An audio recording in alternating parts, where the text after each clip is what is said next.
These pictures were taken inside a nation that is completely shut off from the rest of the world, Afghanistan. In this half hour, we will show you a secret war, the mud homes of an ancient people pulverized by Russian heavy artillery, brave peasant men who believe they are fighting for Allah. And we will show you how these courageous people are turning captured weapons against a world superpower and frustrating the enemy who would crush them. Soviet tanks rolled into Kabul the day after Christmas, 1979. Immediately, all Afghan borders were closed to Western journalists. To get the extraordinary story you will see here, photographer Rich Pauley and I had to be smuggled into Afghanistan by friendly Afghan guerrillas. A little black dye dabbed on a blonde beard and a shopping trip to a frontier bazaar for a shalwar kameez suit turned Rich into a passable Afghan. It was a much bigger problem for me, a Western woman in a virtually all-male Muslim culture. I dressed as a local woman with a full chador. As additional security, I was to be hidden in a battlefield ambulance driven by a guerrilla surgeon.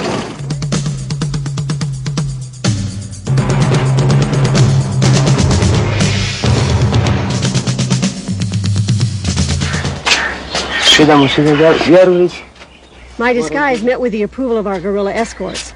Their plan was to smuggle me past 8 military checkpoints in an ambulance. I was to be passed off as a Sister of Mercy on her way to the battlegrounds. 7 checkpoints and 4 hours later, we reached our first stop. This is Parachinar, a town where some Western journalists had been caught and jailed a week earlier. We were on the frontier now, and this is a secret way station for guerrilla fighters crossing into Afghanistan.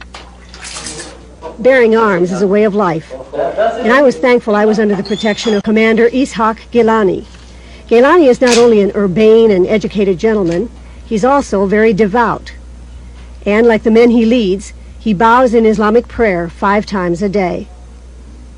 Gilani is a member of the Supreme Command of the Moderate Guerrilla Alliance. In fact, he's the nephew of the leader of the National Islamic Front of Afghanistan. After prayer, we picked up more guerrilla soldiers who would go with us to the battlefront. This would take another 2 hours over very rough roads with no bridges over rivers. Then we reached our last stop. You can travel by jeep no longer. In fact, our ambulance stuck in the mud. From here, it would be a grueling hike to the battlefront. But we would stay overnight and rest. Here, the war was evident. A captured Russian dashika. This village has been strafed many times by Russian gunships. And now I was assigned my own personal bodyguard, who would risk his life to protect mine.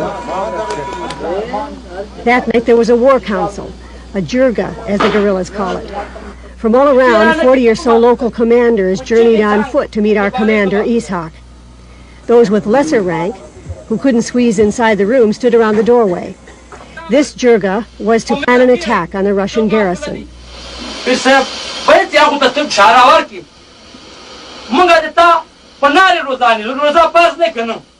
These few brave men were prepared to face 300 enemy soldiers, 8 tanks, and more than 10 armored personnel carriers.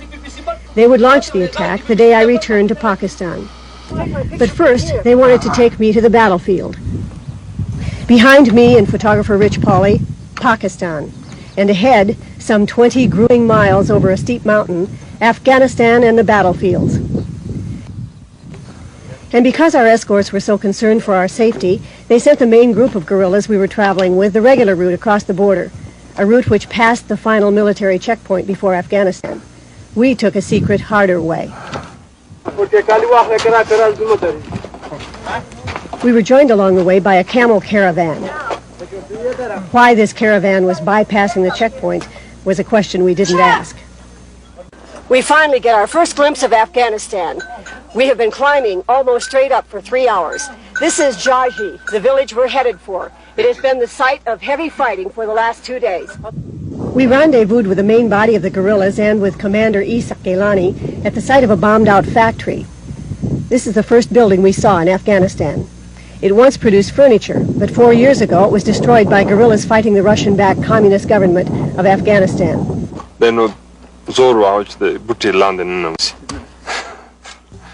Leaders like Ishaq Gilani and his guerrilla forces have successfully stood off the Russian push into Afghanistan. They are fiercely brave, although they're outgunned by the Russians, who patrol this country in helicopter gunships. In fact, our large group could be easily detected, and we were in constant danger of enemy attack.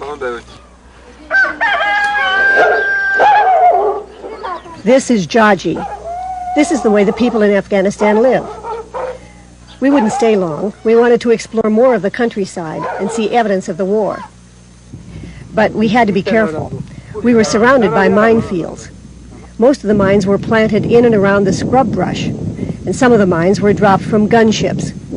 For miles around, this land can no longer be tilled because of the mines. We were heading for Fort Sarai, the site of a great guerrilla victory 7 months ago. This fort was occupied by hundreds of enemy soldiers. For 3 months, the guerrillas laid siege. So many were killed that the Russians couldn't bury some of the dead. Do you know they're Russian bones? Yes, I was there at that time in the fighting time. It was last September. They are the bones that they couldn't get their dead body, and the dogs eat all of them, and their bone is left here. We don't have anything else for Americans. If you want, we will give you this as a gift if you want. You want me to take those home? Yeah, just a gift. We don't have anything else. The guerrillas captured several Russian tanks, and what's unusual about it is that the Russians never came back for these. Usually when the Russians lose tanks or heavy pieces of equipment in battle, they will send back their big helicopters to airlift the lost equipment out of enemy hands. But these tanks remain as trophies for the resistance.